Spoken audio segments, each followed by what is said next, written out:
Good afternoon, Penny Pitcher fans. This is the Penny Pitcher Farm.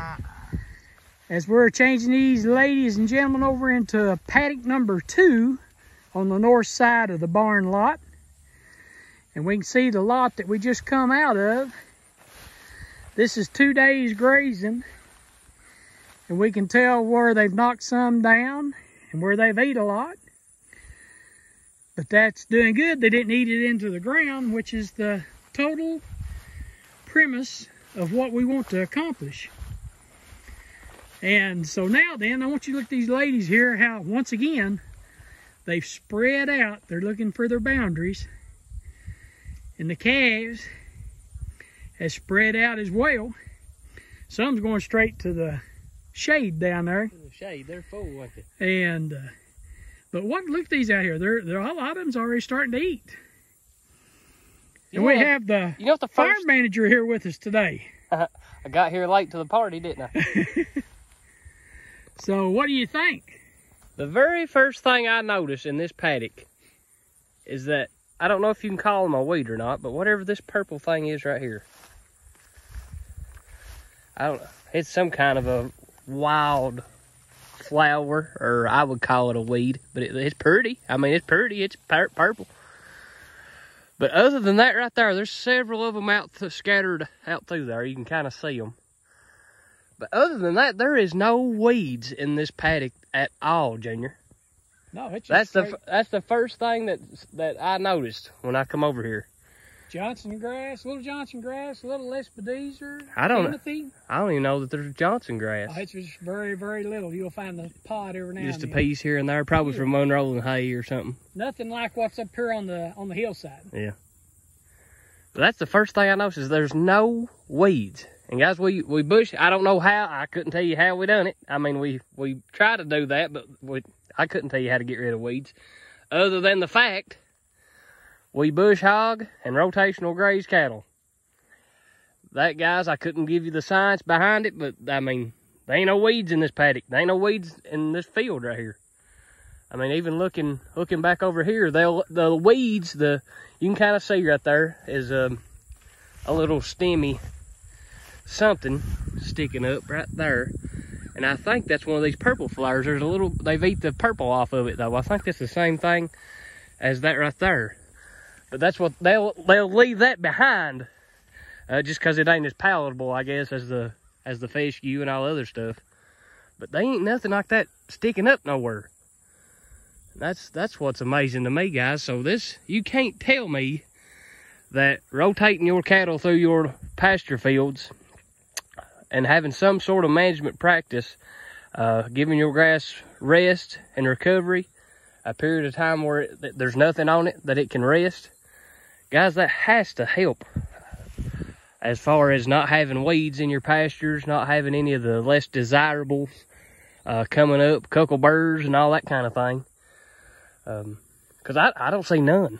I don't see none, and I'm looking, and they ain't there. Your biggest critic ought to be yourself. That's how you get better at whatever you're doing, is being your biggest critic. But guys, I just tell you, they ain't nothing. It ain't there. Junior, explain to me what you've kind of done it in reverse of what I done last week when you all was going to the beach.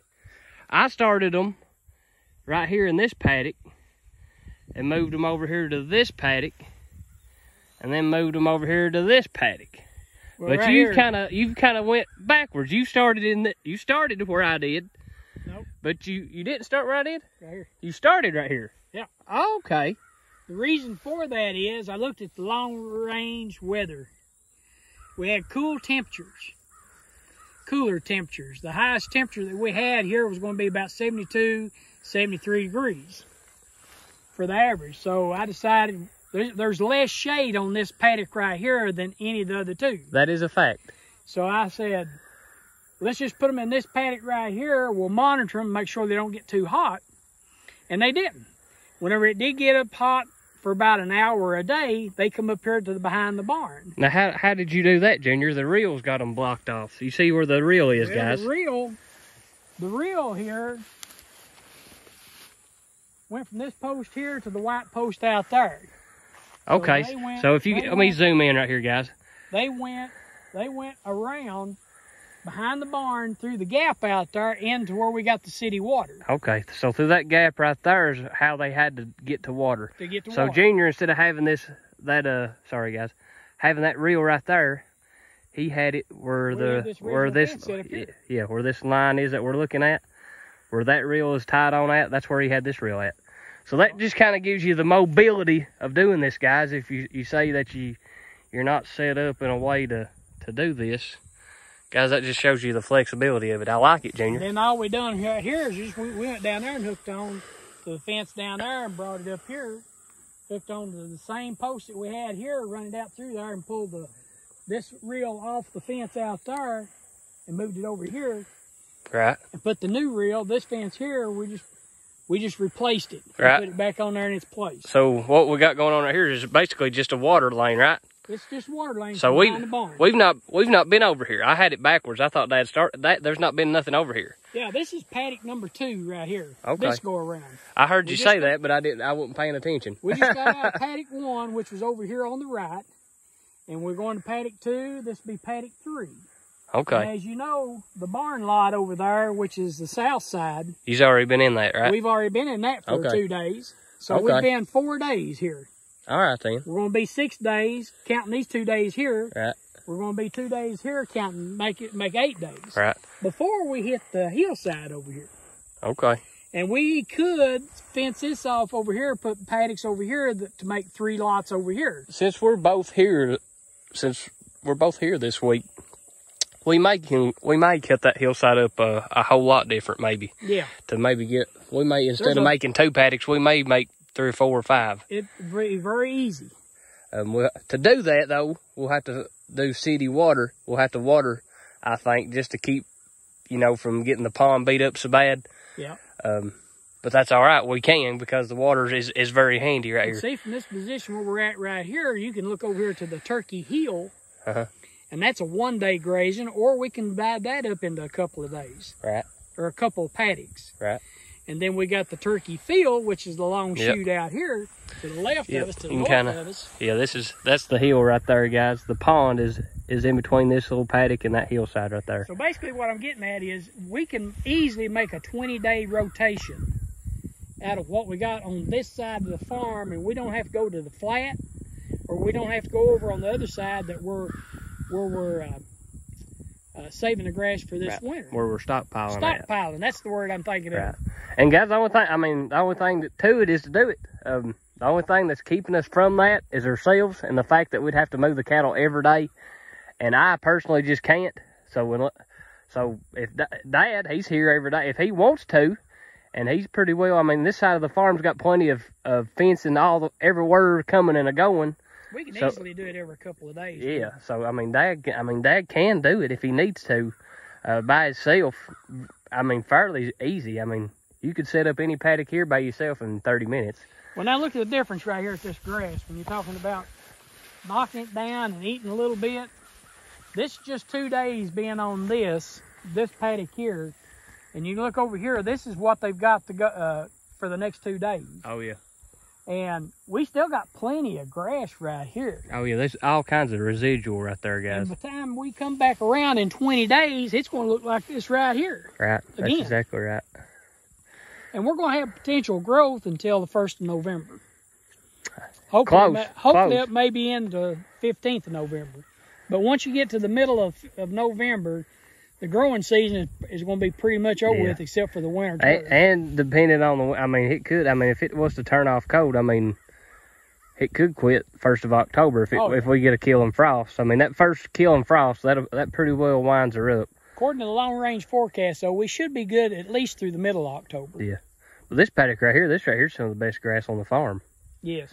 That right there is we easily got some beautiful grass in here 30, 35 inches tall. Yeah, that right there is thicker than hair on a dog's back.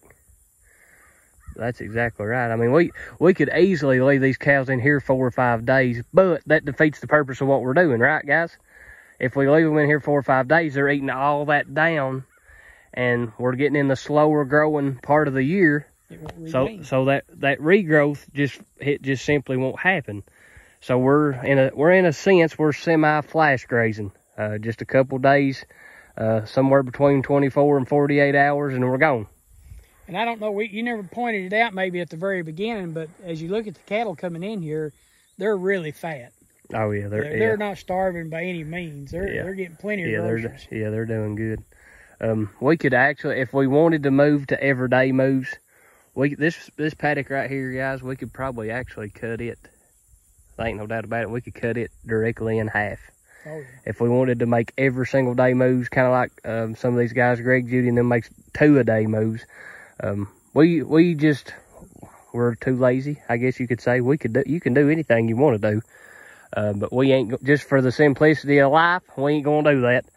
If we can set up the system and move our cows every other day and still benefit our soil and grow grass the way we're doing it, that's how we're gonna do it, guys. So it seems to really be working good right now. So we're just gonna kind of stay on the path we're on. Got a surprise video that I'd like to do this afternoon. And, oh gosh, Junior. And we'll be able to show everybody after we put it together. But we run into a little streak of luck. And I don't want to tip her hand right now, but when we show this next video, it's strategic planning that just happened to come to pass, and it's going to benefit us. So tune in for our next video. Guys, I have no idea what he's talking about, so I'm kind of halfway scared and halfway excited to figure it out. But guys, this is Penny Pincher Farm coming to you from Eastern Kentucky. We're taking it day by day, putting our stockpiling, grazing management in practice. Small paddocks, frequent moves, and we're trying to maximize the grass growth right now in the fall of the year, and get as much growing as we possibly can. And we're going to give all the glory to God, and we're going to just let it grow just as much as He'll let it grow. Junior, until the next video. Good day.